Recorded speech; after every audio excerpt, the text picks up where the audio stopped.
What's up guys? Alex here with RJ OCD Recovery. In today's video, I'm going to be going over what you need to do if your partner is suffering from retroactive jealousy and OCD. Before I get started in the major content of the video, I want to say major props to you as the partner for watching this video. The fact that you're watching this video shows and proves that you love this person very much and you don't want to see them suffer. It's wonderful to see people who love others very much and want to help. So I appreciate you very much. A couple other quick points you need to know. Number one is this is not your fault. Your partner might be shaming you and trying to guilt you and getting angry at you, making you believe that you are the reason why they are suffering, and this is not true at all. Something inside of them is unhealed and unresolved and is being triggered by something that you told them. If they were not dealing with this unresolved pain inside of them, they would have no problem with your past. That's just the reality. So this is their responsibility, not yours.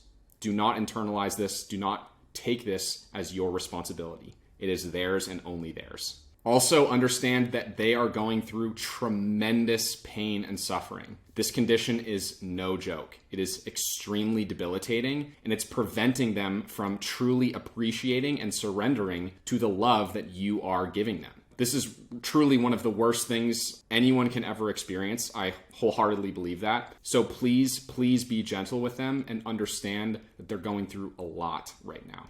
Okay, so your partner has probably been asking you a number of obsessive questions about your past, trying to get a sort of understanding so that they can feel less pain and anxiety. Now, what you need to understand is that in the OCD cycle, this is known as a compulsion. So they are feeling tremendous anxiety. They're asking these questions to try and get short-term relief, but then they get a million other questions that they need to ask afterwards when the anxiety inevitably comes right back. So what you need to do going forward is refuse to answer any more questions that they have. This is for their own good.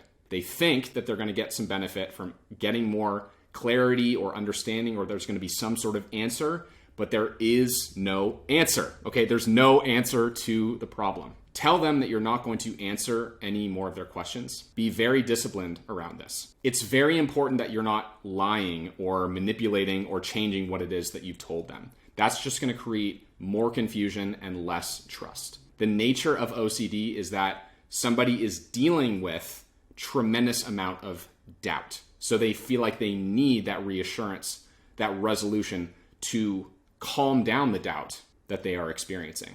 So be honest with them, right? Don't answer any questions, but definitely don't want to lie, right? You can be upfront, be truthful, so that they can start working on improving their level of trust in you. It's also very important that you set up clear boundaries for yourself. Oftentimes, people who are dealing with RJ will violate their partner's privacy in order to get that relief that they're looking for with the compulsions. So get clear on what you feel like is a violation of your own boundaries and set those boundaries, make them clear to your partner so that you feel safe and respected in the relationship. What you can do on a day-to-day basis is be very mindful of what exactly it is that is triggering your partner. So just be mindful of your partner's triggers. It's probably a good idea to refrain from having deep conversations about your past, about other people in your life, and maybe talking about other people that are hot, for example, like celebrities or something like that, right?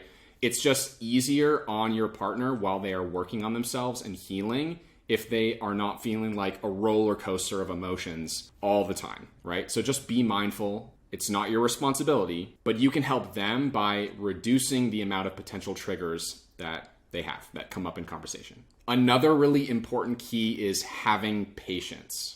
Nothing is worse for the RJ sufferer than feeling like there's extra pressure on them to heal and get over this thing. So if you really love this person and you want to maintain the relationship, be patient, leave the space for them to heal and do the work, and it's going to take as long as it needs to take. You cannot put a timeline on healing for anyone. However long it takes is going to be dependent on the state of their mental, emotional, and physical health at this moment, and how much work they put in, how much discipline and determination they have to doing the work they need to do. So be patient. It's going to unfold in perfect timing. And as long as you are committed to this person and you want to be with them, it's going to work out in perfect timing. I would also recommend that you be proactive about helping them feel more safe and loved. Number one is to identify what their attachment style is. If you're not familiar with attachment theory, it's basically this idea that categorizes people in different styles of attachment based on their ability to give and receive love with other people. So if they are anxious attached, meaning that they have low self-esteem, they don't feel like they're worthy of love, and they have to overcompensate to get and acquire that love from other people, then what they need is reassurance, right? They want to know that they're loved. They want words of affirmation and compliments. It would be very helpful for them that you go out of your way proactively to tell them, hey, baby, I love you so much. Okay, I'm here for you. I really, really love you so very much. They will love that. They will feel so much better and safer. Of course, it's not going to directly get at the root cause of the RJ, but it can help to chip away, right, at that insecurity and help them feel more safe and secure. Now, if your partner is an avoidant attached person, which means that they don't feel like they can trust other people, right? They keep people at arm's length. They don't like intimacy because it triggers something inside of them. They're scared, right? They're dealing with a lot of fear. Now, what to bring in with an avoidant attached partner is fairness. Fairness is everything. You want to clearly communicate that both you and your partner believe that the relationship is fair for both parties. So you can literally just say, hey, I loved this one thing that you did for me. Is there anything that I can do for you to make you feel loved? You can even ask them, does our relationship feel fair to you? You can also ask them, I want to hear what you need from me to feel loved. Consistency and clear communication is what helps to build trust in the long term. It's not going to happen overnight, but the more that you practice this clear communication, their brain, their nervous system, and their emotions are going to settle and calm down, and they're going to feel like they can actually trust you. So figure out what your partner's attachment style is, and then take the steps that are helpful to calm down their body and their nervous system. Be proactive with these tools. And the final tip that I have for you as the partner is to make this as fun of a process as possible.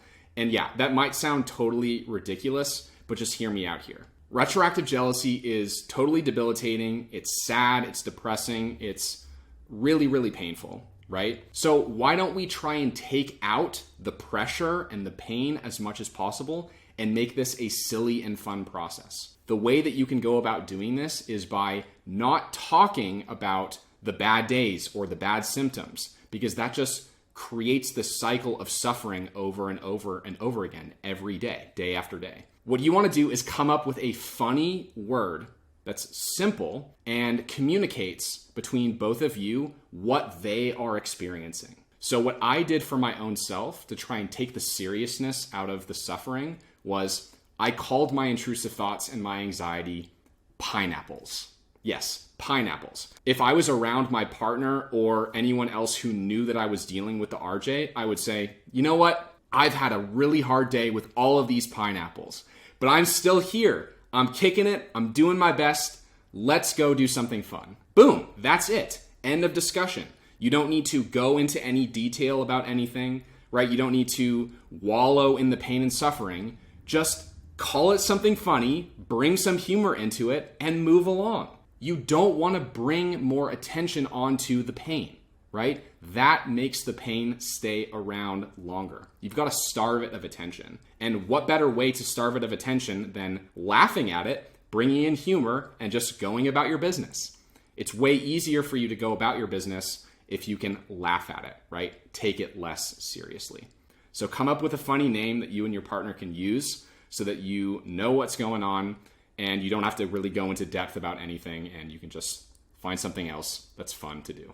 Now, if your partner is still suffering and refusing to do the work that they need to do to heal, they might still be blaming you and making you feel guilty about your past and making it about you and not them, then it might be necessary for you to consider letting the relationship go, breaking up.